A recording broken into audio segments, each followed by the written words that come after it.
السلام علیکم۔ آج کی اس ویڈیو میں میں آپ کے سامنے علم و تعلیم پر نئے نئے اقوال پیش کرنے والا ہوں۔ ویڈیو کے آخر تک بنے رہے تو چلیے شروع کرتے ہیں۔ جس طرح ستارے آسمان کی زینت ہے، اسی طرح تعلیم یافتہ افراد زمین کی زینت ہے۔ علم دل کو اس طرح سیراب کرتا ہے جیسے خشک زمین کو بارش۔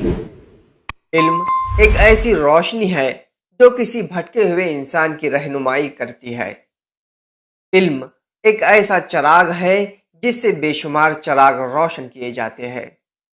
تعلیم ہی سے ایک قوم اپنے ثقافتی، ذہنی اور فکری ورثے کو آئندہ نسلوں تک پہنچاتی ہے۔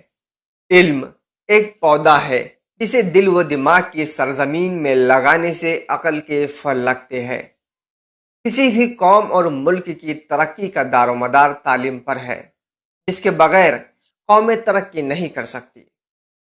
تعلیم ہمارے معاشرے کے مستقبل کی تشکیل میں اہم کردار ادا کرتی ہے۔ علم کی بدولت انسان کی شخصیت کو چار چاند لگ جاتے ہیں۔ انسان کی قدر علم و ہنر سے ہی ہوتی ہے۔ تعلیم وقت کی ضرورت اور کامیابی کی پہلی سیڑھی ہے۔ علم وہ نہیں جو آپ نے سیکھا ہے، علم تو وہ ہے جو آپ کے عمل و کردار سے ظاہر ہو۔ علم سے حلال و حرام کی تمیز ہوتی ہے۔ علم حاصل کرنا ہر مرد و عورت پر فرض ہے، اس لیے ہر انسان کو علم ضرور حاصل کرنا چاہیے۔